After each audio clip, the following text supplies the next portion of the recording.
Mahigit 300,000 halaga ng hinihinalang shabu ang nakumpiska ng Bataan PNP na kung saan arestado ang dalawang individual matapos ang sinagawang bypass operation sa Barangay Lamaw, Limay, Bataan nito lamang Lunes, 15 ng Abril taong kasalukuyan. Kinilala ang mga naarestong suspect na sina alias Tonya, 47 taong gulang at alias Junjun, 27 taong gulang na parehong residente ng nasabing lugar.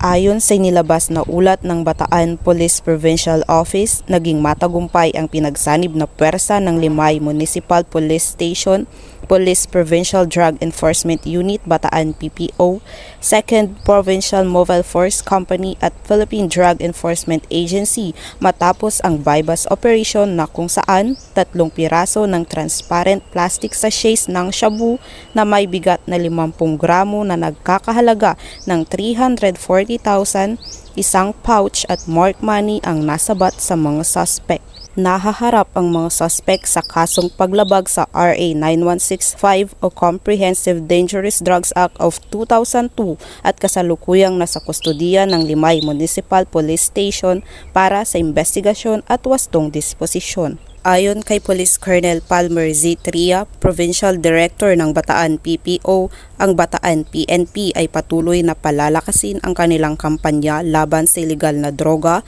upang tiyakin ang kaligtasan at seguridad ng mga mamamayan sa kanilang nasasakupan.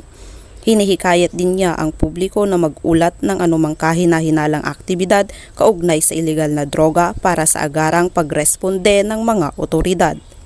Mula dito sa gitnang Luzon, ako ang inyong PNN correspondent, Patrolwoman Gili Advincula Peña, alagad ng batas, tagataguyod ng balitang pulis.